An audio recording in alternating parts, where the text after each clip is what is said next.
I said, can we like have like nighttime hours? No, because it would f up the time-lapse shots. Do you think Jimmy really enjoys doing good and helping people? No. The first attempt was on me, and it didn't go well. $1 war crime versus $1 million war crime. And I go, they're not turning the lights off. He goes, what? That's a war crime. We're not allowed to do that to— Yay! 24 hours breaking the Geneva Convention, I guess, is what we're doing. No one bats an eye. But With how to succeed in MrBeast production, no does not mean no. what? They call him Delaware. He's not allowed in Delaware. On the registry and everything. Who worked there? He's on the registry for doing some not great stuff to some underage people. And they knew that, but he was like the manager when it all started. After being threatened with 2 cease and desists from the biggest YouTube channel, Dogpack404 released this follow-up video on MrBeast accusing him of employing yet another portable document format and committing literal war crimes on set by leaving the lights on during the entire challenge. On our previous installment of Dogpack Packing MrBeast, we had allegations of faking videos, promoting gambling and illegal lotteries to children, and promoting foods that contribute to obesity. This time we have even more indifferent allegations. Everyone's getting exposed. No one's safe. I mean, who's next? Chandler? The best and most uncontroversial person at MrBeast? Please God, no! Anyway, this time we have allegations of negligence on set, doing literal war crimes according to the Geneva Convention, and MrBeast employing yet another PDF at his company. Great!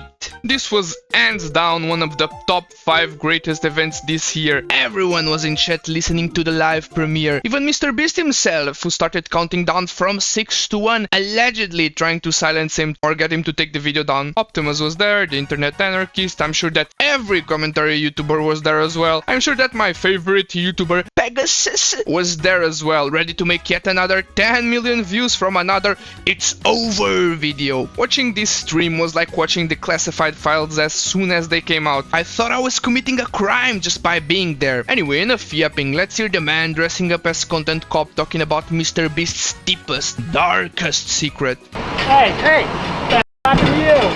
MrBeast, that's what happened to me. What we do here is go back. I was gonna be somebody. I was gonna be the Carl took my job. Carl took my job. It's the worst production I've ever made me do. Oh no! I didn't. No!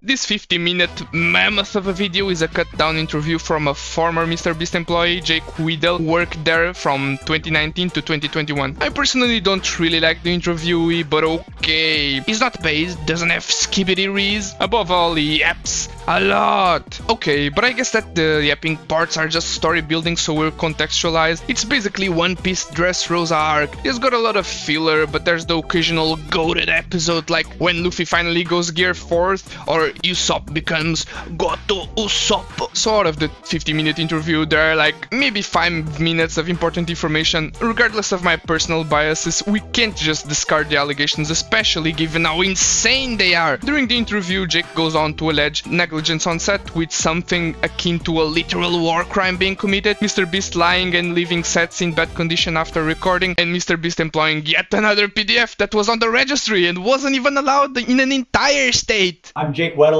Most people who, if you know me from MrBeast, I'm a deep cut. I'm in a few of the videos, sometimes maybe purposefully kept to the shadows a little bit. I'm in the cutting room floor a lot of the time. But I've been in some videos, I've worked on a lot of them. I was there from 2019 to 2020, 2021-ish when I came back and did some more. I was there when they were authentic, and then I saw the transition to what I feel like is a company. He's like a TV show now. It went from YouTuber guy with a camera to Amazon. This is the interviewee, get familiar with him, say hello, he'll be in most of the video. Jake Weedle was a MrBeast employee who was both on camera behind the scenes and also participated in a video that wasn't even released because it was too dark. Seriously, if the allegations are true, if MrBeast really did what this employee claims, bro should be investigated. I'm sure that you all also have this feeling that MrBeast has been slowly transitioning his content from guy making videos with friends to huge massive TV company show brand. Bro, shut up, Shifter, stop edging us. What did MrBeast do? Do you think Jimmy really enjoys doing good and helping people? I think Jimmy wants to be the best YouTuber. I think he is laser focused on one goal. And I think whatever he has to do to achieve that goal, he'll do. And I think it was the smartest decision for him that he calculated, because he's very good with numbers. If I donate to charity, people can't say I'm shitty. If I give this homeless guy 10K, what do you mean I'm a bad guy?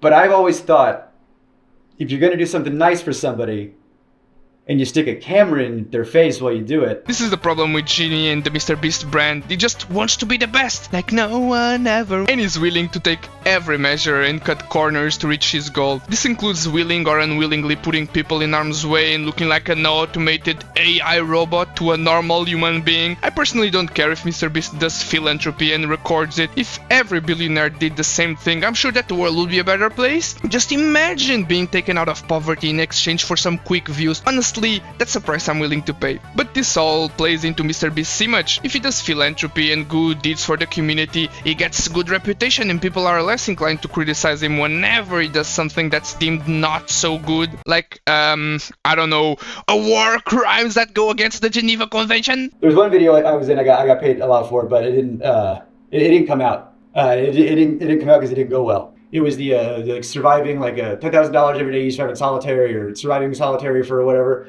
People don't know that was the second attempt. The first attempt was on me, and it didn't go well. We finally arrive at the first claim of the video! Yay! Jake goes on to claim that MrBeast first survived for X time in confinement, gained Y amount of dollars, never released. They used Jake as a guinea pig and it didn't go quite so well. But why? And at first it's fine.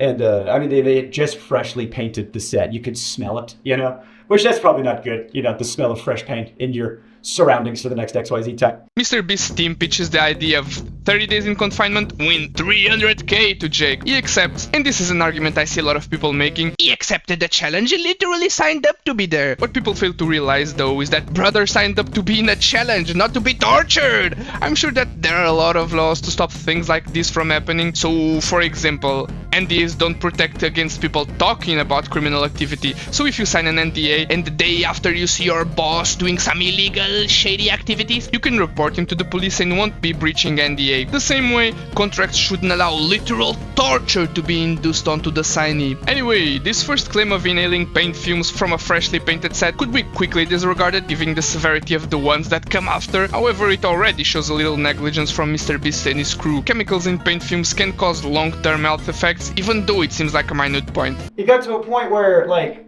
they weren't turning the lights off. You know, I asked them, I said, can we like have like nighttime hours? And they said no, because it would f up the time-lapse shots. The time-lapse of what? Me sleeping? Or me not sleeping? Yeah, I saw in other videos they did like, oh, you're gonna get XYZ hours of sunlight. Oh, great! Wanna know how they figured that one out? I didn't have it. You know, one of the things was you got to take away your clock, so you didn't know what time it was. Okay, I got no access to sun, I got no access to clock. I don't know, like, the lights are on me all the time. I wasn't sleeping. I could not sleep. And I have insomnia problems now. But they might have started there. I had a lot of good people looking out for me saying, this, we gotta stop. And I go up to my friend, my good friend. And I go, they're not turning the lights off. He goes, what? That's a war crime. We're not allowed to do that to terrorists. Oh, good. 24 hours breaking the Geneva Convention, I guess, is what we're doing. Mr. President, they hit the second MrBeast. Hello, guys. Today we are testing $1 war crime versus $1 million war crime. JK, please, MrBeast, don't sue me. Allegedly, it's all alleged. Please, Jimmy. When I heard this, my jaw dropped to the ground. I'm sure that everyone watching this was as stunned, if not more. If true, this accusation is shocking. Is MrBeast Joker confirmed? I could this on end without sleeping to grow my YouTube channel, and no one bats an eye. But when I sleep, deprive my friend for views, society calls me a war criminal.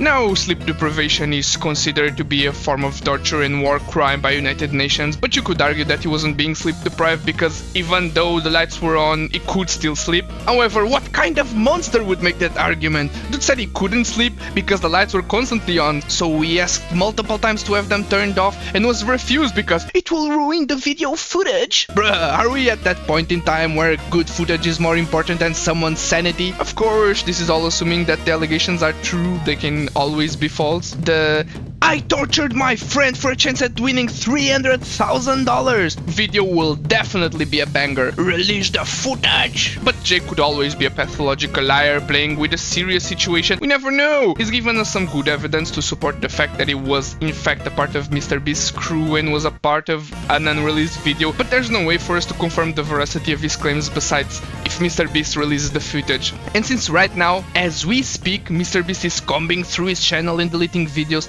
I don't think that will happen.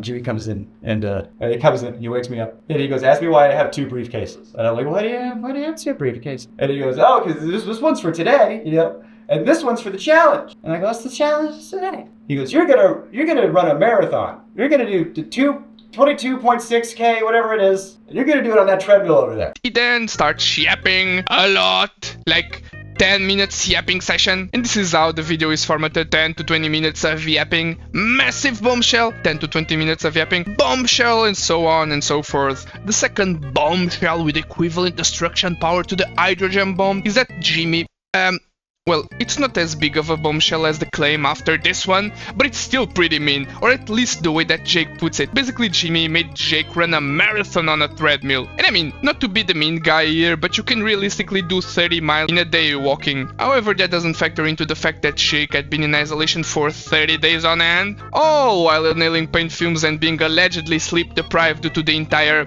"we can turn off the lights, it'll ruin the time-lapse footage" debacle. I'm also not factoring in how long Jake had to complete the challenge, but realistically, a normal, healthy human being can walk 20 to 30 miles in one day, given it's 24 hours. Yeah, right. I told them everything they did to me that they can't do again in order to make sure the other person doesn't break down as fast. But like, the way the video is meant to function is the problem. It's a bad idea, full stop. It sounds clickbaity, sounds right up Jimmy's alley, but it's morally unethical like on every level. Off-camera breaks, lights off at night, visitation, take the marathon out. Marathon is a video in itself. You can't expect someone to exert themselves like that for 45 seconds of content. The challenges really made it feel dehumanizing, felt like a parody of MrBeast. I felt like the homeless guy they could exploit. It felt like... Dogpack then goes on to share some of Jake's text messages, basically saying what needs to be done in order for the next contestants to not break down. Just talking about it makes it feel like we're talking about torture. How long can we keep this person alive and milk them from content? Which is a little absurd if you ask me. Regardless, that'll help the future contestants not developing PTSD after the challenges. Jake was a complete guinea pig in this challenge. They treated him like a lab rat. He could have said no, he could have left at any time. I want to show this segment from an internal document at MrBeast called How to Succeed in MrBeast Production. Specifically on page 19, there's a paragraph called "No does not mean no." Already insane, because it seems to be co-opting the popular anti-rape slogan, which is a terrible look given the allegations that are going to be coming out very soon. It reads, "When dealing with people outside MrBeast Productions, never take no at face value. If we need a store to buy everything inside of, and you can call the local Dollar Tree, and the person that answers says, no, you can't film here, that literally doesn't mean shit. Talk to other employees and see if they are fans or if any have kids that are fans. Try talking to their boss's boss. Have me DM them on Twitter and try their social team. If all avenues are exhausted and you are left with a no, that doesn't mean don't try the other Dollar Trees because the manager of those could be huge fans and willing to bend the rules." Basically what I'm trying to convey is what we call pushing through no. Don't stop because one person told you no. Stop when all conceivable options are exhausted. This is one of many tools that when combined dramatically improve your probability of success when producing here. What? Is this even real? No way! I mean, the title is clearly clickbaity in nature, and that would be fitting for MrBeast. MrBeast talks in cursive PR family-friendly speak just to appeal to everyone, but it seems as if behind the scenes the story is a little bit different. I get the message he tries to convey, but the title is crazy! No does not mean no! Forget it! MrBeast is no more after this one. When you talk with someone from a marketing department, you'll instantly understand what this paragraph means. They literally never take no for an answer, but you don't flat out say it in internal documents. Saying that out loud is worthy of a meeting with HR. With 1 strike and 2 strikes get you a promotion to client. I guess that's what's most shocking about the no doesn't mean no on how to succeed at MrBeast is that it's a document from a multi-million-dollar company with a massive reputation for being kid-friendly. No one would have bet an eye if it was an hedge fund or some other adult old-age demographic business, but it's MrBeast. Bro's life relies on his reputation for being a good person, charitable, and philanthropic. No does not mean no is a massive blow to that image and reputation. Outside of it, Chris Tyson, did you really see or hear about any sexual misconduct at the company? Well, there was a known sex offender, registered sex offender, convicted sex offender on the registry and everything who worked there. From what I hear, I can't confirm or deny, from what I hear, he's on the registry for doing some not great stuff to some underage people. And they knew that. And he's working at a channel that has underage people on and around and is targeted to underage people. And they covered up the fact that not only did he work there, but he was like the manager when it all started. You know that he knew, and he'll be in videos. He'll be in thumbnails. He'll be around. And whenever he's wearing a mask. Why would you wear a mask? Why would you conceal your face? It's like, what are you concealing? That you are a registered sex offender? And that your face can be looked up on a thing? How much more can you literally cover up a sex offender with a physical mask? Like, do I have to, is it more on the nose or? But when I was there, they called him Delaware. It's like, why do you call him Delaware? I didn't know. Apparently they called him Delaware because he's not allowed to go back to Delaware. That's his nickname? Colloquially? Like, it's Delaware. Don't ask him why, Fast forward another 10 minutes of world building, Jake drops the literal fat man of bombshells. That's right, Jimmy had not 1 Eva Tyson on his team, but 2! And that person was on the registry. Yes, you worded correctly. If you search for that person's name on the registry, you'd find them. And not only was this person working for MrBeast, but he's also appeared in some videos. They call him Delaware. He's not allowed in Delaware since he allegedly disrespected the legal age of consent with someone that was between 1 and 11 years old. It sounds like clickbait, but it's not. This could be very well true since this person is on the registry, and I don't think that this was a prank from the cops. If he knew, what was Jimmy thinking? I mean, given that the current track record promoting gambling to children and talking about the obesity problem while at the same time selling those same products that contribute to obesity like the chocolate and the product with 2100 calories, it is to be expected that MrBeast would cut out corners where necessary in order to make some extra bank. And yes, our company is so diverse that we even employ portable document files that are on the registry. Again, I don't think that anything will happen to MrBeast. Is way too big of a celebrity. Also, people who care about these sorts of things aren't his target demographic. His last video was his most watched video of all time, and it was released after his first allegations. Glue-sniffing newborns don't care about these problems. They want good content, entertainment, bright colors, loud, funny noises, and that's it. We're truly doomed as a society. The dream of getting rich quick is just a dream. Either that, or you'll have to be willing to fork over some people along the way.